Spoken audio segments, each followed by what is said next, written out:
उसके शरीर का हर एक अंग, हर एक मांसपेशी दर्द से कराह रही थी। ऐसा लग रहा था मानो किसी ने उसे बुरी तरह पीटने के बाद गर्म सलाखों से दागा हो। उसका सिर चकरा रहा था और आंखों के सामने अंधेरा छा रहा था। एक पल के लिए उसे लगा कि वह बेहोश होकर गिर पड़ेगा, लेकिन तभी उसकी नजर उस हरे पत्थर पर लेटी क्वीन पर पड़ी। उसका शांत, निश्चल शरीर देखकर अभय के अंदर कुछ टूट सा गया। एक अजीब सी हताशा और गुस्सा एक साथ उसके दिल में उबलने लगा। उसका शरीर कमजोर था, पर उसकी आंखों में अब एक नया, एक खतरनाक इरादा था। उसे पता था कि अगर उसने कुछ नहीं किया तो क्वीन हमेशा के लिए खत्म हो जाएगी। ये लड़ाई सिर्फ क्वीन के लिए नहीं थी, ये अब उसके अपने अस्तित्व की लड़ाई बन चुकी थी। लड़ाई अब शुरू हुई थी। अभय जैसे तैसे अपने कांपते हुए शरीर को संभालता हुआ उस ग्रीन पत्थर की तरफ बढ़ता है। हर एक कदम उसके लिए एक पहाड़ चढ़ने जैसा था।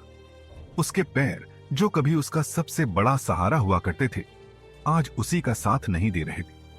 वह कुछ कदम बढ़ा ही था कि उसके घुटनों ने जवाब दे दिया और वह एक बार फिर से घुटनों के बल धड़ाम से जमीन पर बैठ जाता है। धत तेरे की!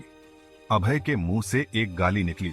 उसे अपनी इस लाचारी पर, अपनी इस कंडीशन पर इतना गुस्सा आया कि उसने अपनी सारी बची खुची ताकत को समेटकर अपने ही हाथों से जमीन पर बहुत जोर से एक पंच मारा।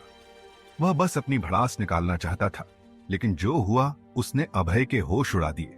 उसके पंच का इंपैक्ट इतना तगड़ा था कि उस गुफा की कठोर, पथरीली जमीन जिस पर अभय खड़ा हुआ था, उसमें मकड़ी के जाले की तरह दरारें पड़ने लग गई थीं।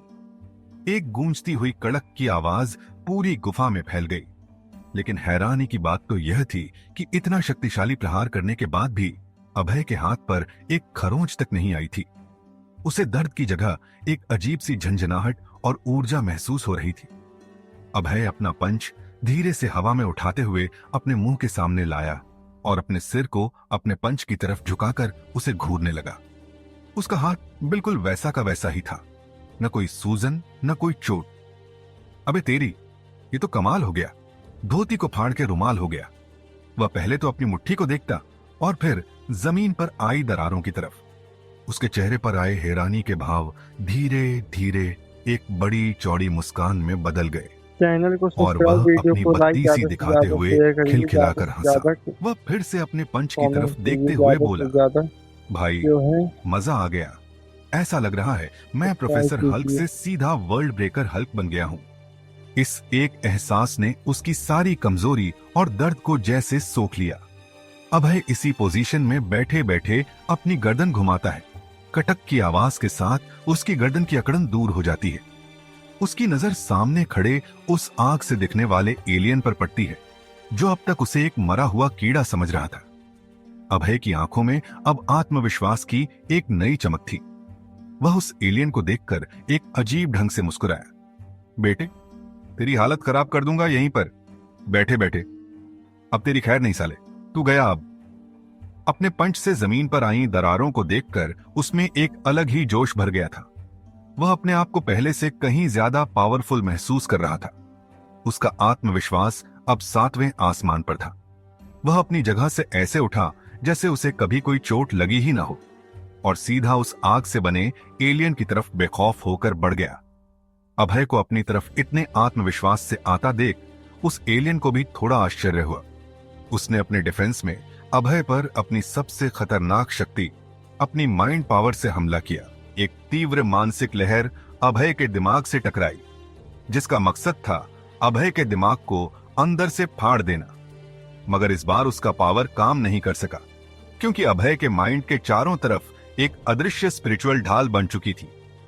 क्वीन के साथ बने बॉन्ड ने उसे अनजाने में ही ऐसी शक्तियों का मालिक बना दिया था। अभय को बस अपने दिमाग में एक हल्का सा दबाव महसूस हुआ, जो तुरंत ही गायब हो गया। अपनी माइंड पावर को फेल होता देख उस एलियन ने अपनी दूसरी तरकीब अपनाई। उसने अभय को एक इल्यूजन में फंसाना चाहा।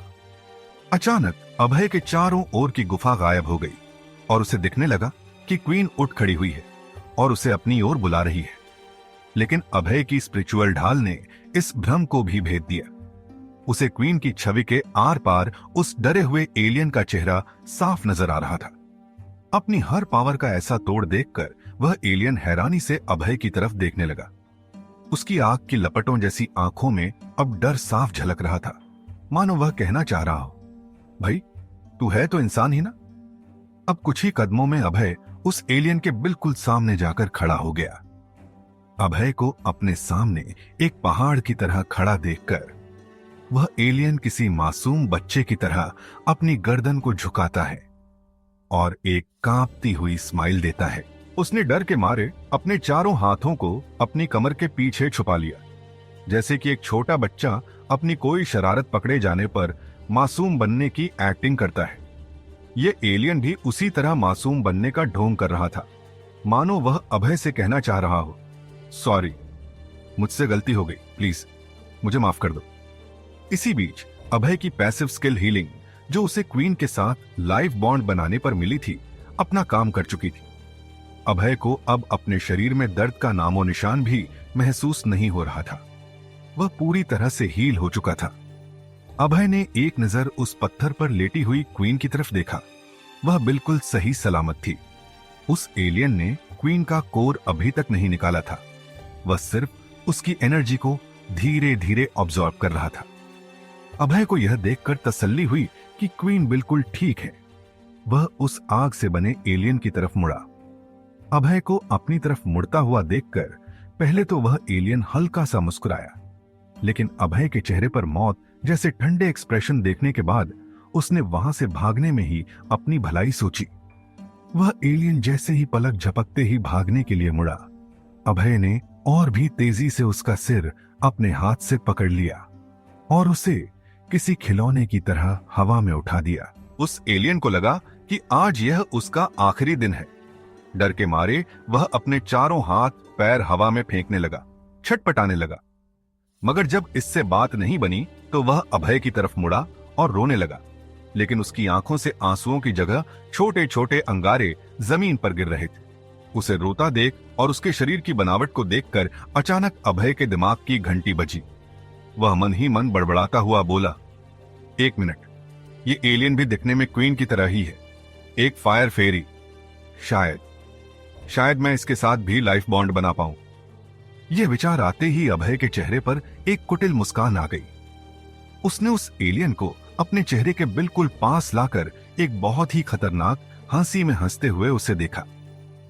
अभय के उस राक्षस जैसे चेहरे को देखकर उस एलियन की तो सिट्टी पिट्टी गुम हो गई। अभय का हंसता हुआ चेहरा उस एलियन के लिए किसी यमराज से कम नहीं था। वह एलियन अपने ही मन में सोच रहा था, मेरी तो किस्मत ही खराब थी जो मैंने इस राक्षस से पंगा लिया। अगर मैं आज बच गया तो आज के बाद कभी इंसानों के सामने नहीं आऊंगा, कसम से। अभय ने अपनी जेब से फुर्ती से अपना खंजर निकाला। खंजर की तेज धार पर गुफा की रोशनी पड़ते ही वह चमक उठा। खंजर को देखने के बाद तो उस एलियन की हालत ऐसी हो गई थी कि मानो उसे सांप सूंघ गया हो। उसे लगा कि शायद अब उसका बचना मुश्किल ही नहीं, नामुमकिन है। उसने बचने का आखिरी प्रयास किया। वह एलियन अभय के सामने अपनी कमर को 90 डिग्री का कोण बनाते हुए झुका और उसे अपनी भाषा में सम्मान देने लगा। वह पूरी तरह से आत्मसमर्पण कर चुका था। उस एलियन की इस हरकत पर अभय का सारा गुस्सा ठंडा हो गया और उसके चेहरे पर एक हल्की सी स्माइल आ गई। अभय के चेहरे पर आई हुई स्माइल को देखकर वह एलियन मानो फूला न समाया। उसे लगा कि शायद उसकी जिंदगी मौत के हाथों से छूटकर वापस उसके पास आ गई। अभय ने अपने खंजर से बिना एक पल सोचे अपनी उंगली पर एक कट लगाया। खून की एक गहरी लाल बूंद तुरंत ही उस कट पर उभर आई। उसने अपनी उंगली को सीधा उस एलियन के सिर के ऊपर रखा। अभय के हाथ से खून की वह बूंद उस एलियन के धधकते हुए सिर पर गिरी। उस खून की बूंद के गिरते ही हवा में एक नीले रंग की डिजिटल स्क्रीन पॉप हुई और उस स्क्रीन पर कुछ शब्द उभर कर आए। एक नोटिफिकेशन आया। आपका फायर फेरी के साथ। यह नोटिफिकेशन पढ़कर अभय का मानो दिमाग ही सुन्न हो गया हो। उसके चेहरे की मुस्कान गायब हो गई और उसकी जगह घोर आश्चर्य ने ले ली, क्योंकि जब उसने क्वीन के साथ लाइफ बॉन्ड किया था तो उसके न चाहते हुए भी लाइफ बॉन्ड हो गया था। लेकिन अभी जब वह जानबूझकर इस एलियन के साथ लाइफ बॉन्ड बनाना चाहता है, फिर भी वह फेल हो गया। उसका वर्ल्ड ब्रेकर हल्क वाला आत्मविश्वास एक ही पल में चकनाचूर हो गया। शक्ति सब कुछ नहीं थी। यहां कोई ऐसा नियम था, कोई ऐसी शर्त थी जिसे वह नहीं जानता था। वह उस नीली स्क्रीन को घूरता रहा और उसके दिमाग में बस एक ही सवाल गूंज रहा था, आखिर वजह क्या थी? अभय के दिमाग में बस एक ही सवाल घूम रहा था, आखिर दिक्कत क्या थी? वो उस अनजान ग्रह की ठंडी पत्थरीली जमीन पर खड़ा था। उसने एक हाथ की उंगली अपने होंठ पर रखी हुई थी, जैसे कुछ बहुत गहरा सोच रहा हो। दूसरा हाथ उसकी कमर पर था और वो बेचैनी में इधर उधर टहल रहा था। उसे बस यही समझ नहीं आ रहा था कि इस फायर फेरी के साथ उसका लाइफ बॉन्ड बार बार फेल क्यों हो रहा था। क्या उससे कोई चूक हो रही है, या फिर इन एलियंस का शरीर ही अलग तरह से काम करता है, या शायद स्नो क्वीन और इसकी बनावट में ही जमीन आसमान का फर्क है। कहीं इसी वजह से तो बॉन्ड नहीं बन पा रहा। अभय का दिमाग पूरी स्पीड से चल रहा था, पर उसे कोई जवाब नहीं मिल रहा था। बस वही एक सवाल दिमाग में चक्कर काट रहा था, आखिर वजह क्या है? वो परेशान होकर घूम रहा था और अपने दिमाग पर जोर डाल रहा था। उसे अचानक क्वीन के साथ हुए लाइफ बॉन्ड वाला पल याद आया। साला, एक बात पल्ले नहीं पड़ रही। वह गुस्से और चिढ़ में खुद से बोला, मेरा इस एलियन के साथ लाइफ बॉन्ड बन क्यों नहीं रहा है? मैं गलती कहां कर रहा हूं? क्वीन के साथ तो कोई दिक्कत नहीं हुई थी, तो फिर इसके साथ क्या प्रॉब्लम है? सोच अभय, सोच। अभय अपने दोनों हाथों से धीरे धीरे अपना सिर थपथपाने लगा। वह अपने ही मन में बुदबुदाया, क्वीन के साथ मेरा बॉन्ड बनने की प्रोग्रेस ऐसी थी जैसे नदी का समंदर में मिलन होना, मगर इस एलियन से मेरी बॉन्ड की प्रोग्रेस इस तरह से है मानो जमीन से पहाड़ पर पानी चढ़ाना।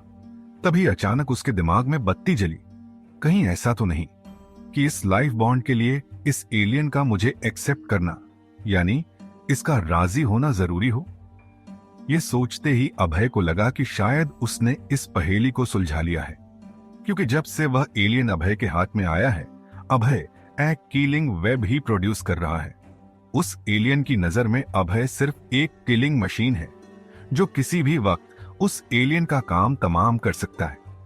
अब अभय के कुछ कुछ बात समझ में आने लग गई थी, क्योंकि क्वीन के साथ उसका बॉन्ड इसलिए हो गया था कि अभय ने उसकी जान बचाई थी, जिस वजह से वह उसकी शुक्रगुजार थी, और क्वीन को अभय के प्रति कोई भी डर या सेंसिटिव फीलिंग नहीं थी।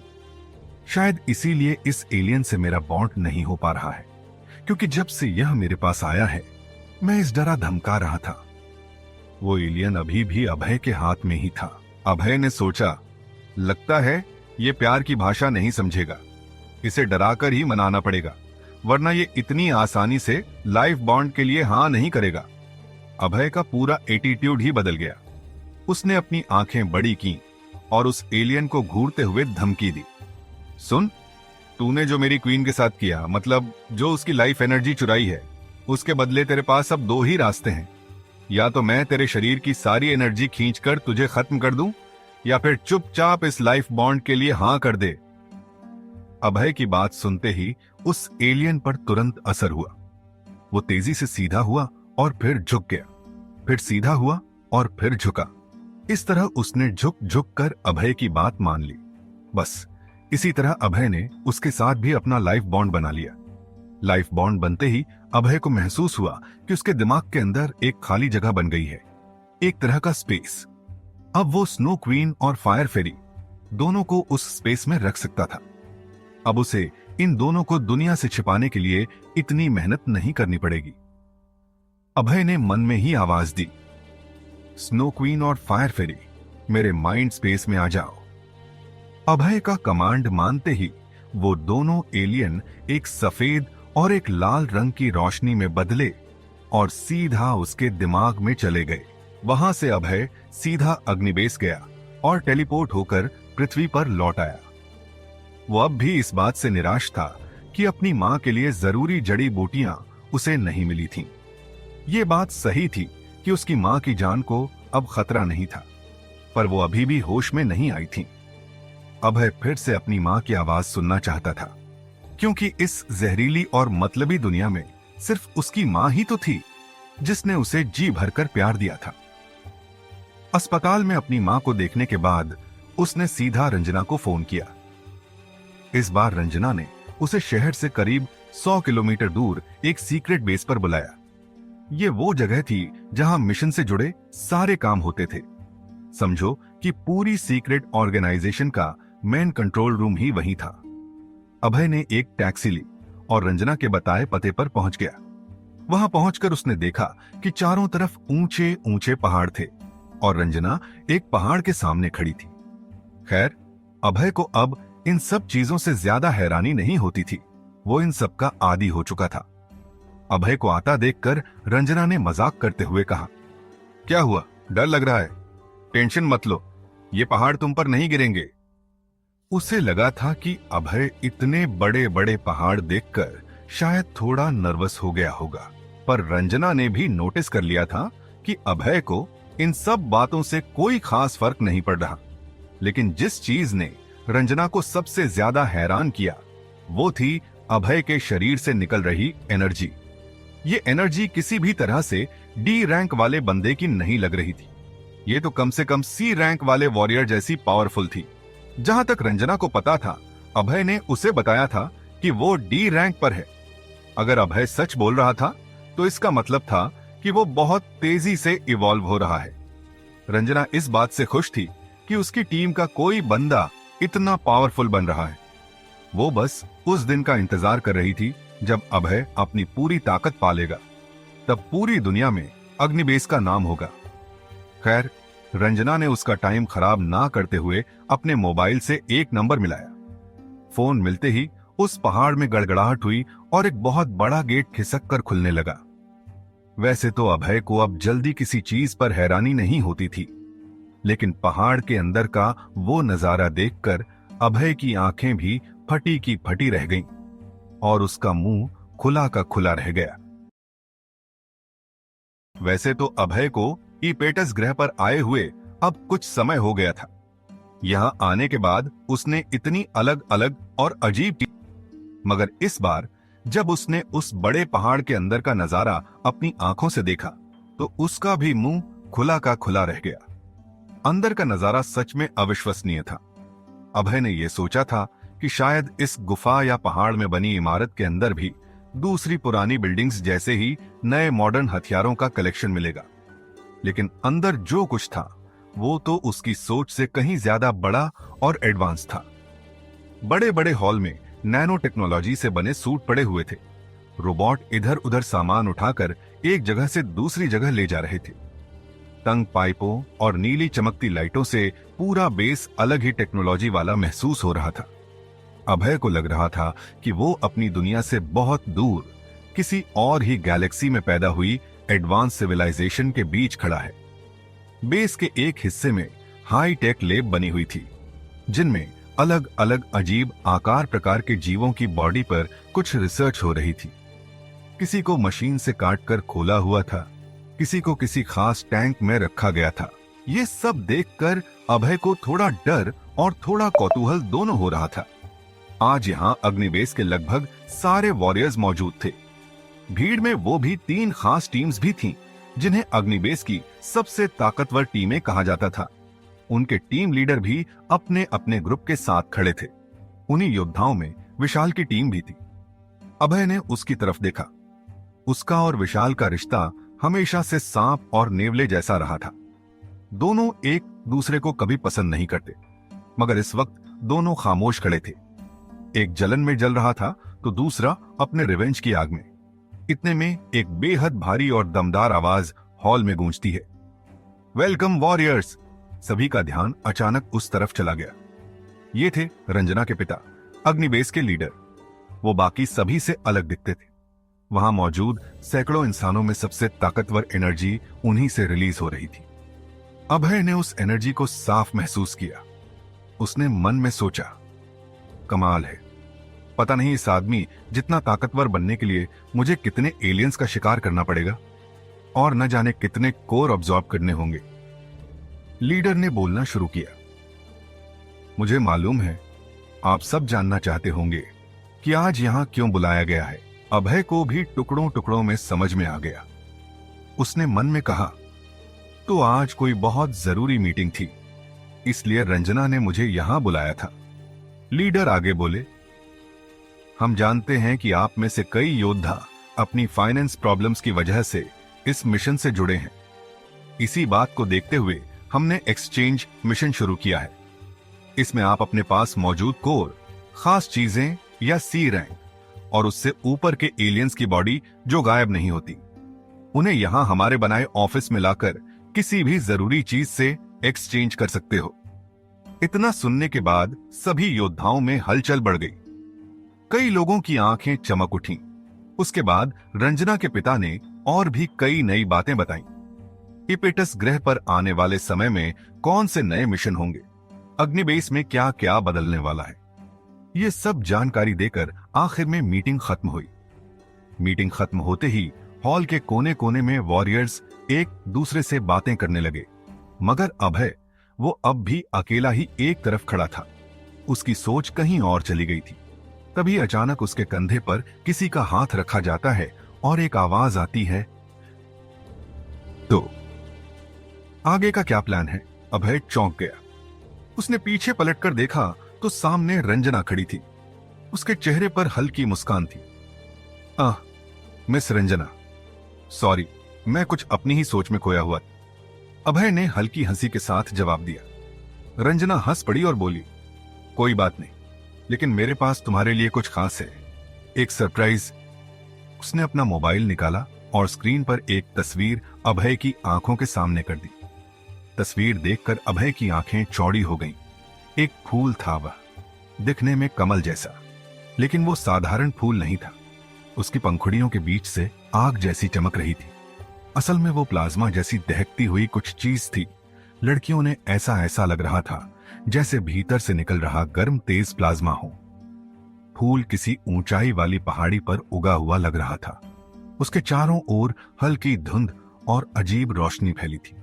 अभय ने बुदबुदाते हुए कहा, यह आखिर है क्या? रंजना के चेहरे पर रहस्य भरी मुस्कान थी। उसने धीमे आवाज में बोला, इसे कहते हैं प्लाज्मा कमल। यह इस ग्रह की सबसे दुर्लभ चीजों में से एक है, और शायद यही वो चीज है जो किसी भी योद्धा की ताकत को कई गुना बढ़ाने का दम रखती है। अभय उस तस्वीर को देखते हुए अपने मन में सोचने लगा, अगर ये सच है तो मेरे लिए यही वो मौका हो सकता है जिसको पकड़कर मैं और ताकतवर बन सकूं, शायद इतना ताकतवर जितना ये लीडर खुद है। दूसरी तरफ विशाल भीड़ में खड़ा रंजना और अभय को देख रहा था। उसकी आंखों में जलन साफ थी, उसकी मुट्ठी बंधी हुई थी और चेहरे पर गुस्से की लकीर साफ दिख रही थी। अभय ने तस्वीर से नजरें हटाई और रंजना की तरफ देखा। उसकी आंखों में सिर्फ यही सवाल लिखा था, तो अब आगे क्या? रंजना हल्के से मुस्कुराई और बोली, अब असली खेल शुरू होने वाला है अभय। ये फूल तुम्हारी किस्मत की असली परीक्षा है। अभय ने गहरी सांस ली। उसके सामने अब एक नया रास्ता खुल चुका था और उस रास्ते पर जाते ही वापस लौटना शायद नामुमकिन था।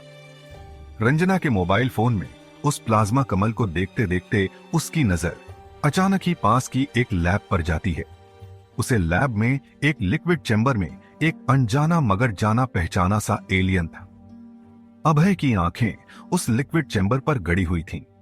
प्लाज्मा कमल की दहकती तस्वीर उसके दिमाग से एक पल के लिए ओझल हो गई। उस चेम्बर में बंद जीव का आकार इंसानों जैसा ही था, मगर उसकी त्वचा किसी पत्थर की तरह सख्त थी। उसके सिर पर कोई बाल नहीं थे, बल्कि सींगों जैसे छोटे छोटे उभार थे। चेहरा शांत था, आंखें बंद थीं, जैसे वो गहरी नींद में हो। मैंने इसे कहीं देखा है, अभय के मुंह से अनजाने में ही निकल गया। उसकी आवाज इतनी धीमी थी कि शायद ही किसी ने सुना हो, लेकिन रंजना ठीक उसके पास खड़ी थी। उसने अभय के चेहरे पर आए भावों को पढ़ लिया। इसे स्टोन किंग कहते हैं, रंजना ने लगभग फुसफुसाते हुए कहा। ये इपेटस ग्रह के सबसे रेयर एलियंस में से एक है। इनकी खाल को कोई आम हथियार भेद नहीं सकता, और इनकी ताकत के बारे में तो किसी को कुछ भी नहीं पता। अभय ने रंजना की तरफ देखा और मन ही मन में सोच, लेकिन ये इतना जाना पहचाना क्यों लग रहा है? एकदम से अभय के दिमाग में बिजली कौंधी। धुंधली यादें साफ होने लगीं। अभय अपनी ही गहरी सोच में खोया हुआ था। उसकी नजरें उस स्टोन किंग पर टिकी थीं और दिमाग में प्लाज्मा कमल घूम रहा था। तभी अचानक से उसके कंधे पर एक भारी भरकम हाथ आकर पड़ा। यह कोई और नहीं बल्कि राका था। वह फिर से अभय को परेशान करने के लिए आया था, क्योंकि मीटिंग में मौजूद सभी इंसानों में राका की नजर में अभय सबसे कमजोर था। लेकिन राका को क्या मालूम था कि अभय अब उस पायदान पर पहुंच चुका है कि बहुत जल्द अग्निबेस में उसका भी नाम गूंजेगा। ओए लूजर, बड़े लोगों की बातों में क्या दखल दे रहा है? राका ने अपनी घिनौनी मुस्कान के साथ कहा। उसकी नजरें रंजना और अभय के बीच घूम रही थीं। यह जगह तेरे जैसों के लिए नहीं है। पहले वाला अभय होता तो शायद सहम जाता, लेकिन अब बात अलग थी। अभय ने धीरे से अपनी गर्दन घुमाई और उसकी ठंडी नजरें पहले राका के चेहरे पर और फिर उसके कंधे पर रखे हाथ पर टिकी। अभय के चेहरे पर डर का कोई भाव नहीं था, सिर्फ एक अजीब सी शांति थी जो किसी तूफान के आने से पहले होती है। इससे पहले की बात आगे बढ़ती, रंजना ने दखल दिया। उसकी आवाज शांत पर किसी चाबुक की तरह तेज थी। राका, अपना हाथ हटाओ। रंजना का हुक्म सुनकर राका का चेहरा थोड़ा उतरा। वह लीडर की बेटी से बहस नहीं कर सकता था।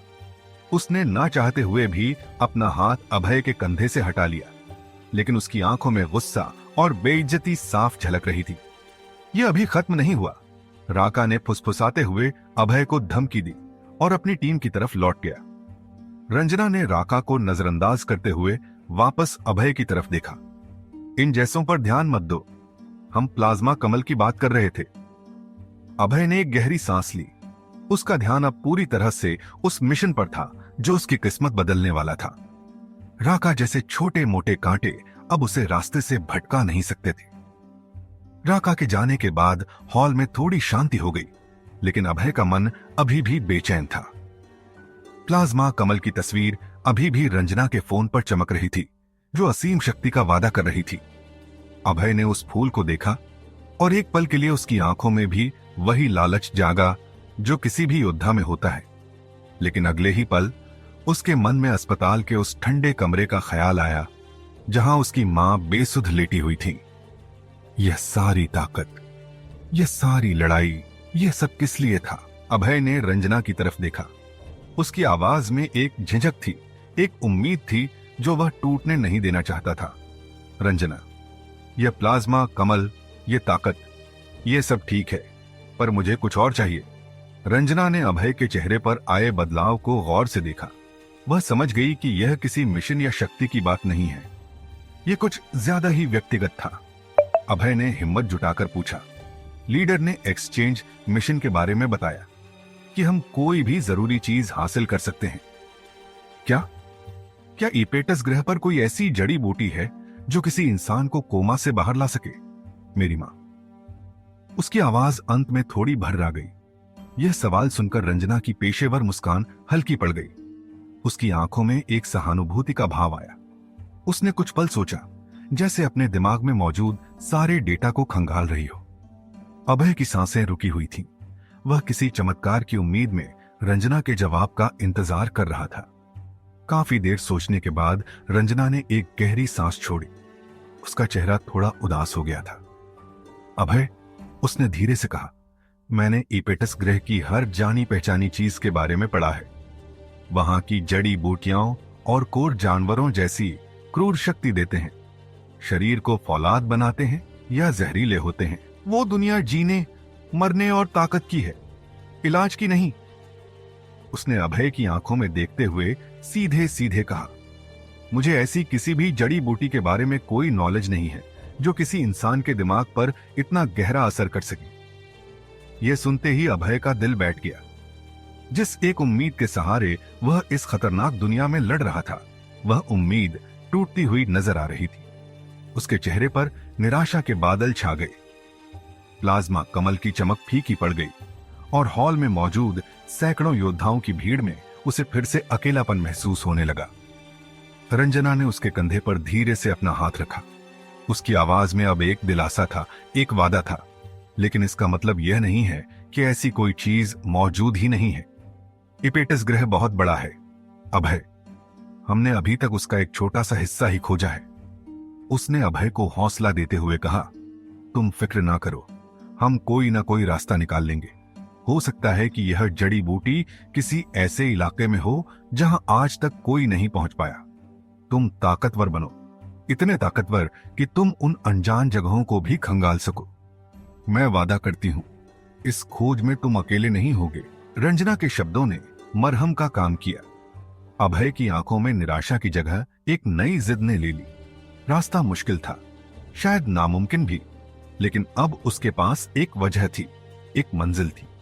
उसे सिर्फ ताकतवर नहीं बनना था, उसे एक खोजकर्ता बनना था जो अपनी मां के लिए उम्मीद की वह जड़ी बूटी ढूंढ निकालेगा। रंजना से हुई बातचीत के बाद अभय का लक्ष्य अब और भी साफ हो चुका था। उसे सिर्फ अपनी मां को ठीक नहीं करना था, बल्कि उसे इतना ताकतवर बनना था कि वह नामुमकिन को भी मुमकिन कर सके। वह बिना वक्त गवाए पृथ्वी पर बने सीक्रेट बेस से सीधा टेलीपोर्टेशन डिवाइस की ओर बढ़ा। एक पल की चकाचौंध और दूसरे ही पल वह इपेटस ग्रह पर मौजूद अग्नि बेस में बने अपने कमरे में था। कमरे का दरवाजा खोलकर जैसे ही वह बाहर निकला, उसे कुछ अजीब लगा। इस बार बेस में अलग ही चहल पहल थी। हमेशा की तरह गलियारों में मौत जैसी खामोशी नहीं थी, बल्कि एक अजीब सी ऊर्जा भरी हुई थी। योद्धा छोटे छोटे समूहों में खड़े थे। उनके चेहरों पर शिकार की थकान नहीं, बल्कि एक अजीब सी उत्तेजना और लालच की चमक थी। वे फुसफुसा रहे थे, बहस कर रहे थे और कुछ तो जोर जोर से हंस भी रहे थे।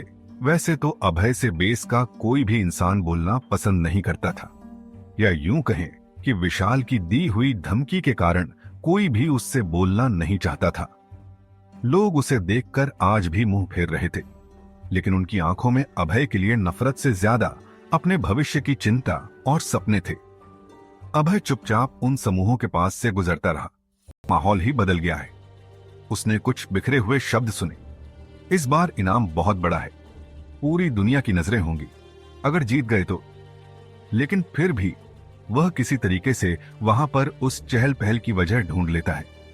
उसकी नजर कॉमन एरिया में लगे एक बड़े से नोटिस बोर्ड पर पड़ती है, जहां चमकीले अक्षरों में कुछ लिखा हुआ था और जिसके चारों तरफ योद्धाओं की सबसे ज्यादा भीड़ जमा थी। वह भीड़ के पीछे से उन शब्दों को पढ़ने की कोशिश करता है, और वह शब्द थे IWMT, Iapetus warrior match tournament. IWMT Iapetus warrior match tournament. 4 शब्द जो एक बड़े से नोटिस बोर्ड पर धधकते हुए अक्षरों में चमक रहे थे।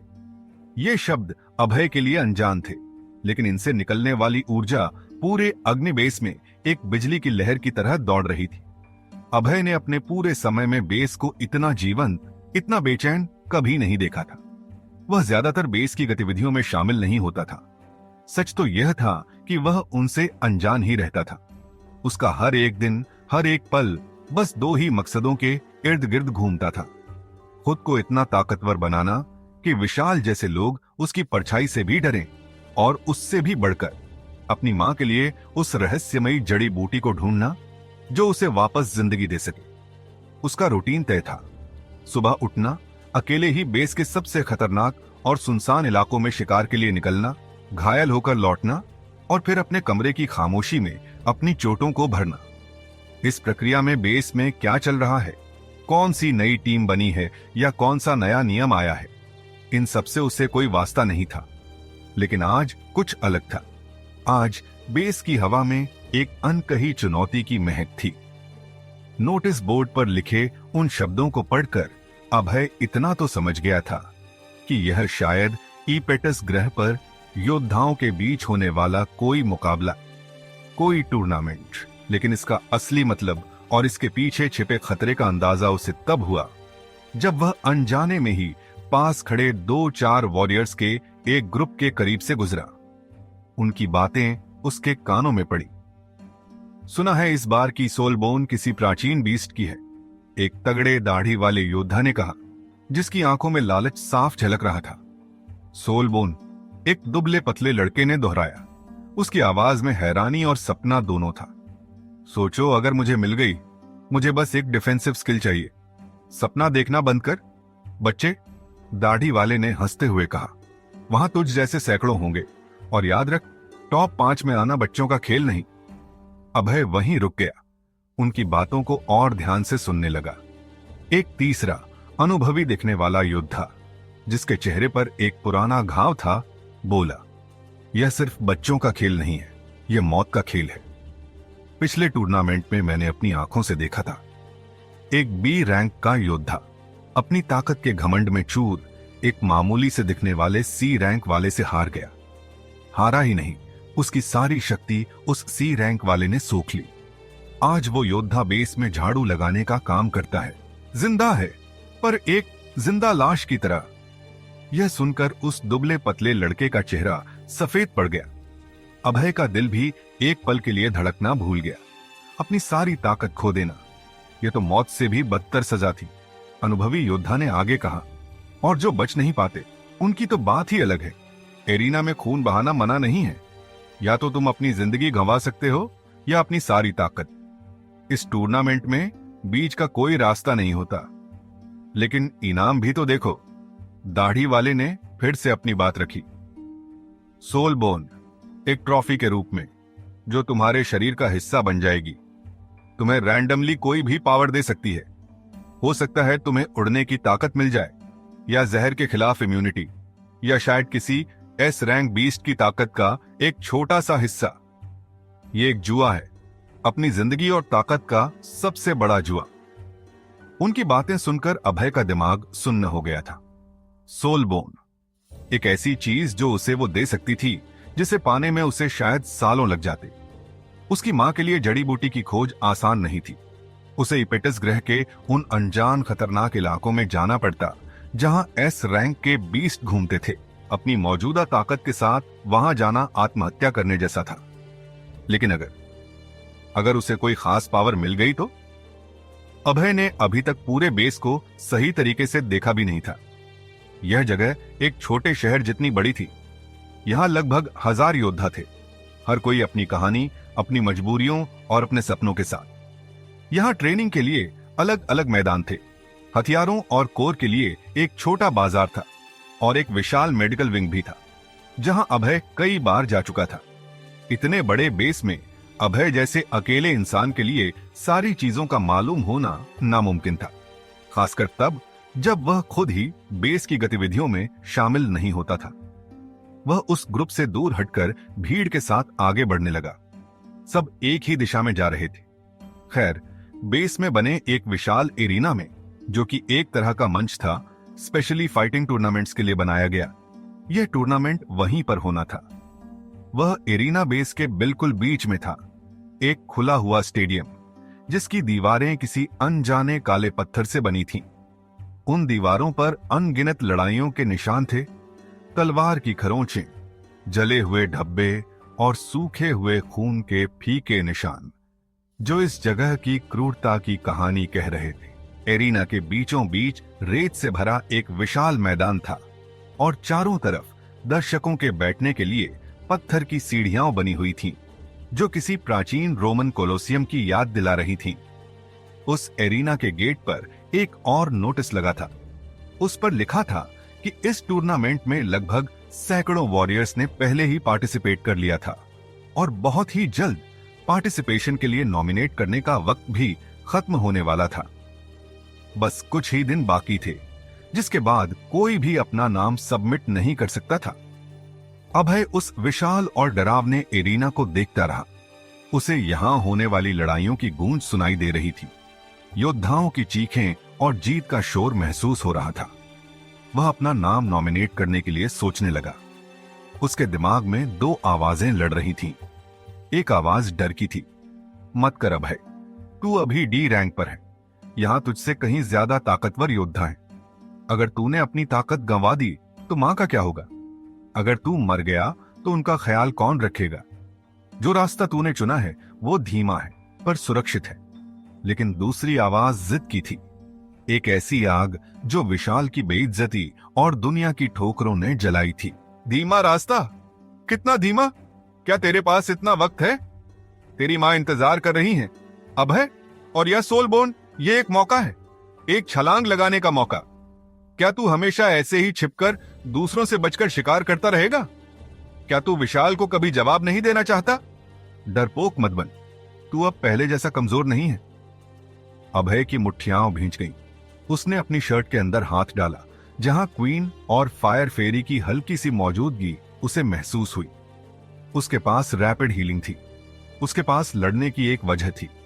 वह धीरे धीरे उस काउंटर की तरफ बढ़ा जहां नॉमिनेशन फॉर्म रखे हुए थे। हर एक कदम एक जंग जैसा था जो वह अपने ही डर के खिलाफ लड़ रहा था। काउंटर पर बैठा क्लर्क बोरियत से फॉर्म बांट रहा था। उसने अभय की तरफ देखा भी नहीं। अभय ने एक फॉर्म उठाया। कागज का वह छोटा सा टुकड़ा उसे अपनी पूरी जिंदगी से ज्यादा भारी लग रहा था। उस पर नाम लिखने का मतलब था अपनी किस्मत को एक ऐसे जुए में दांव पर लगाना जहां जीत का इनाम जन्नत था और हार का अंजाम जहन्नुम।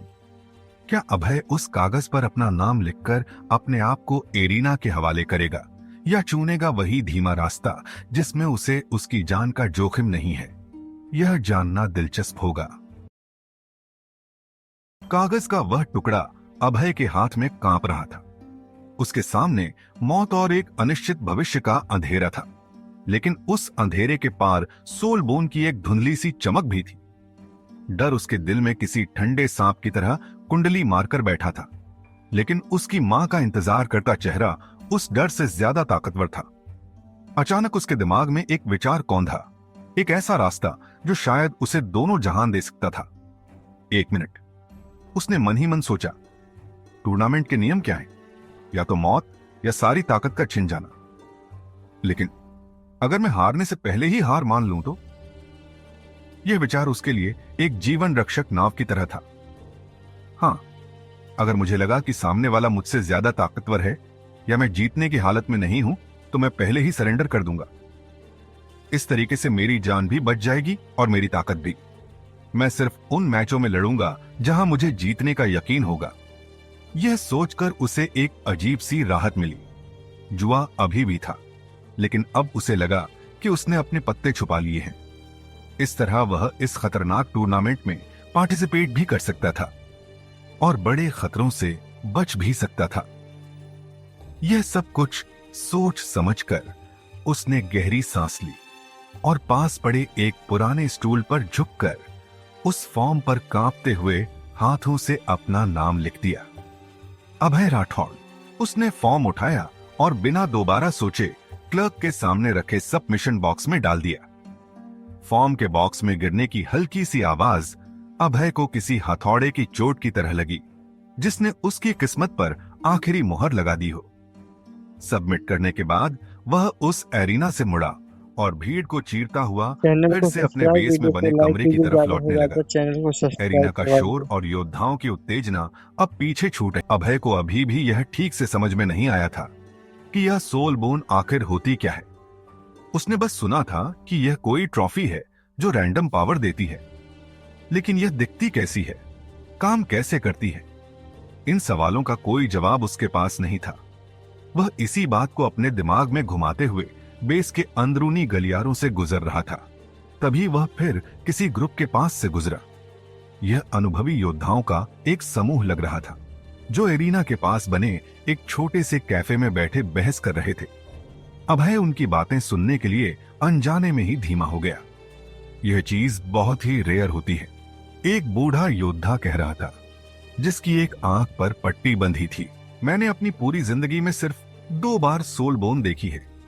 यह किसी भी लेवल या रैंक के एलियन से मिल सकती है, चाहे वो डी रैंक का कोई कीड़ा हो या एस रैंक का कोई ड्रैगन।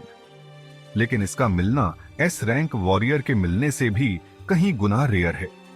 यह सुनकर अभय के कान खड़े हो गए। उसने अपनी चाल और धीमी कर दी। यह नॉर्मली 6 टाइप की होती है, बूढ़े योद्धा ने अपनी उंगलियों पर गिनते हुए बताया। बैक सोल बोन, यह इंसान की रीढ़ की हड्डी से जुड़ती है और अक्सर डिफेंस या स्पीड बढ़ाती है। फिर आती है राइट हैंड और लेफ्ट हैंड सोल बोन। ये योद्धा के दोनों हाथों से जुड़ती हैं और उसकी आक्रमण शक्ति को कई गुना बढ़ा देती है। उसी तरह लेफ्ट लेग और राइट लेग सोल बोन होती हैं, जो टांगों से जुड़कर भागने की या कूदने की क्षमता को बढ़ाती है। और आखिरी? एक नौजवान ने बड़ी उत्सुकता से पूछा। बूढ़े योद्धा की बची हुई एक आंख में एक अजीब सी चमक आई। और आखिरी होती है सबसे दुर्लभ और सबसे खतरनाक स्कल सोल बोन। ये इंसान की खोपड़ी से जुड़ती है और अक्सर स्पिरिचुअल या माइंड पावर देती है। जिसके पास यह आ गई, समझो वो भगवान का एक छोटा सा रूप बन गया। उसने आगे समझाया, यह एक तरह की असली हड्डी होती है जो इंसानी हड्डियों के साथ मिलकर उसकी बॉडी में इस तरीके से फिट हो जाती है कि बाहर से देखने पर कोई भी इंसान यह बता ही नहीं सकता कि उसके शरीर पर कोई बाहरी बोन जुड़ी हुई है या नहीं। यह सिर्फ एक्टिव करने पर ही नजर आती है। यह सब सुनकर अभय का मुंह खुला का खुला रह गया। तो ये थी सोल बोन। ये कोई साधारण ट्रॉफी नहीं थी, ये तो शरीर का एक हिस्सा बन जाने वाली कोई दैवीय शक्ति थी। अब उसे इस टूर्नामेंट का असली महत्व समझ में आ रहा था। तभी उस ग्रुप में किसी ने एक और नाम लिया जिसने अभय के पैरों तले जमीन खिसका दी। सुना है इस बार विशाल और उसका वो कुत्ता राका दोनों ने पार्टिसिपेट किया है। हाँ, जाहिर है, बूढ़े योद्धा ने कहा। विशाल के परिवार का दबदबा है, वो यह मौका कैसे छोड़ता। और राका तो उसकी परछाई है। यह सुनते ही अभय को लगा जैसे किसी ने उसके सीने में बर्फीला खंजर घोंप दिया हो। विशाल और राका, उसका सरेंडर करने वाला प्लान उसकी सारी चालाकी धरी की धरी रह गई। वह अपने लिए हुए फैसले पर बहुत पछता रहा था। उसे पता था कि अगर उसका सामना उन दोनों में से किसी से भी हुआ तो वो अपनी भड़ास निकालने के लिए किसी भी हद तक जा सकते हैं। सरेंडर?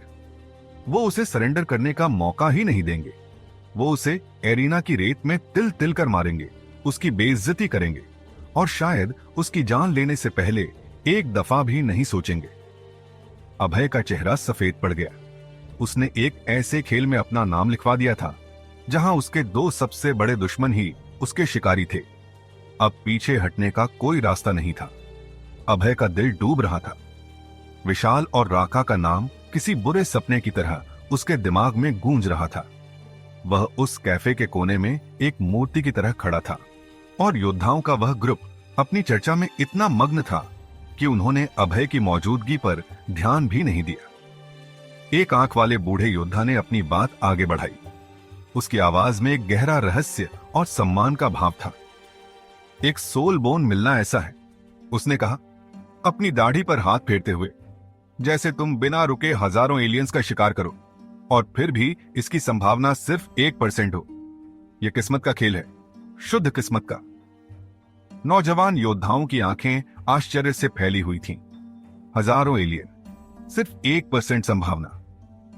बूढ़े योद्धा ने एक रहस्यमयी मुस्कान के साथ कहा, लेकिन असली खेल तो तब शुरू होता है जब किसी के पास एक से ज्यादा सोल बोन हो। अगर कोई इंसान हर एक सोल बोन हासिल कर लेता है, यानी बैक, दोनों हाथ, दोनों पैर और स्कल, तो वह हर एक बोन की पावर को 20% तक बढ़ा सकता है। क्योंकि जब एक ही इंसान के पास वो सारी सोल बोन उसकी बॉडी में अटैच होती है तो वह एक सोल बोन सेट बनाती है और एक सेट की एक बोन नॉर्मल अकेली सोल बोन से 20% अधिक ताकतवर होती है। ये जानकारी वहां बैठे सभी के लिए नई थी। हवा में फुसफुसाहट होने लगी। बूढ़े योद्धा ने अपनी बात और साफ करते हुए समझाया। सिंपल सी भाषा में कहा जाए तो जहां पर एक अकेली सोल बोन 100% पावर जनरेट करती है, वहीं पर एक सोल बोन सेट जो अलग अलग एलियन की बॉडी से मिली सोल बोन से मिलकर बना हो, उसकी एक सोल बोन 120% पावर जनरेट करती है। उसने एक पल के लिए रुककर सब पर नजर डाली, जैसे अपनी बात का वजन तौल रहा हो। और अगर उसकी आवाज लगभग फुसफुसाहट में बदल गई, अगर सारी सोल बोन एक ही तरीके के एलियन को मारकर अटैच की गई हो, तो फिर वह पावर 50 फीट तक बढ़ती है, यानी वह 150 फीट पावर जनरेट करती है। पूरे ग्रुप में एक खामोशी छा गई। 150 फीट पावर, यह तो कल्पना से भी परे था। एक ही तरह के एलियन से 6 अलग अलग सोल बोन हासिल करना, यह लगभग नामुमकिन था। यह तो ऐसा था जैसे कोई लॉटरी में लगातार 6 बार पहला इनाम जीत जाए। तभी उसी ग्रुप में बैठा हुआ एक और बुजुर्ग आदमी, जिसका शरीर बूढ़ा होने के बावजूद किसी चट्टान की तरह मस्कुलर था, बोला। उसकी आवाज गहरी और दमदार थी। इसका मतलब यह है, उसने कहा, और सब उसकी तरफ देखने लगे, कि अगर तुम ए रैंक पर हो और अगर तुम्हारे पास एक प्योर सेट है, यानी कि एक ही तरह के एलियन से मिली सोल बोन से बना सेट, तो तुम एस रैंक के वॉरियर का भी सामना कर सकते हो। यह वाक्य किसी बम की तरह गिरा। एस रैंक वॉरियर, वे तो अग्निवेश के लिए किसी भगवान की तरह थे। यह सोचना भी गुनाह था कि कोई ए रैंक का योद्धा उन्हें चुनौती दे सकता है, लेकिन यह प्योर सेट इस नामुमकिन को मुमकिन बना सकता था। अभय के लिए यह सब जानकारी किसी दूसरी दुनिया की कहानी जैसी थी। एक तरफ विशाल और राका का खौफ उसे खाए जा रहा था और दूसरी तरफ शक्ति का यह अकल्पनीय रहस्य उसके सामने खुल रहा था। उसे लगा जैसे वह एक चींटी है जो हाथियों की लड़ाई के बीच में फंस गई है। उसका सरेंडर करने का प्लान अब उसे बचकाना लग रहा था। यह टूर्नामेंट सिर्फ जीतने या हारने का नहीं था, यह तो शक्ति के उस शिखर पर पहुंचने का एक रास्ता था जहां शायद उसकी मां के इलाज की उम्मीद भी छिपी हो सकती थी। लेकिन उस रास्ते पर विशाल और राका जैसे शिकारी पहले से ही घात लगाए बैठे थे। अभय चुपचाप वहां से खिसक गया। उसके दिमाग में अब डर से ज्यादा उथल बुथल मची हुई थी। उसे अपने कमरे की खामोशी चाहिए थी जहां वह इस नई जानकारी और इस नए खतरे के बारे में सोच सके। उसका दिल तेजी से धड़क रहा था, सिर्फ डर से नहीं बल्कि एक अनजानी उत्तेजना से भी। उसने एक ऐसे खेल में कदम रख दिया था जिसके नियम उसे अब धीरे धीरे समझ आ रहे थे, और ये नियम पहले से कहीं ज्यादा खतरनाक और आकर्षक थे।